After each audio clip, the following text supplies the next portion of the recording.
to the west, and I asked the pilot, let's make one more pass around it, but this time let's go right over the top of the mountain. When we went over the top of the mountain was open. We could see down into the mountain. I said, my God, look at this. And the other agent on board the helicopter said, that mountain just opened. Because before, it wasn't open when we flew over it 15 or 20 minutes earlier. Is the opening like a mile or 2 miles? Or? I would say the opening was probably at least a mile. And I didn't know we had the technology to do that, number one. And I thought it was our base. And that's why I tell the helicopter pilot, hey, let's get a little bit lower to look at this. What kind of base do they have down there? I'm thinking of S4, right. And I'm thinking of Papoose. And he was a little reluctant to do that because he didn't know what was down there either.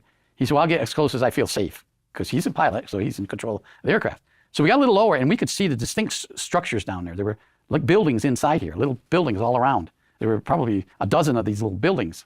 They appeared to be rectangle or square structures. They didn't have any peak roofs on it. There was something reflective coming up. We could see the area was lit up, so there was lights down there. They were around the edge of the mountain, inside this hollow mountain. And then in the center area, it was all open. And there was something in that center area that from our altitude, I couldn't make out. But we figured when I started thinking about it more, that was the alien craft that these two women had contact with. That mountain opened, and that's where that craft went and hid. So we flew back to Tonopah. We landed at Tonopah. Immediately, we went to the base commander's office. And we asked the base commander, what's going on at Urania Mountain? He said, what are you talking about? I said, do you have anything that you can tell us about Urania Mountain? He said, no. I said, is that no because we're not cleared or no because you don't know? He got very upset with us. Now, here we are, special agents. We're federal agents, and he's a full-bird colonel in the Air Force. And you understand the mentality a full-bird colonel had. Right. This is my base. Don't ask me questions about my base. The fact he got upset already red flagged it. Exactly.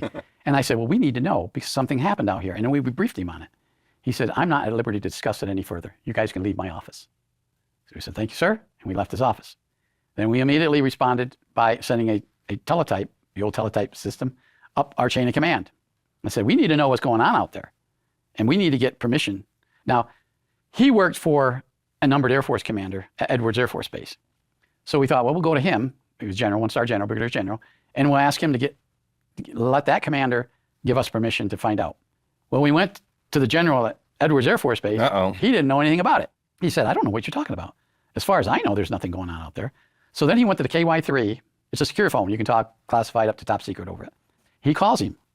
He said, what's going on at Urania Mountain? And the colonel tells the general, General, I can't tell you. And again, the general says, you can't tell me because you don't know, or you can't tell me because I'm not briefed. He said, General, I just can't tell you.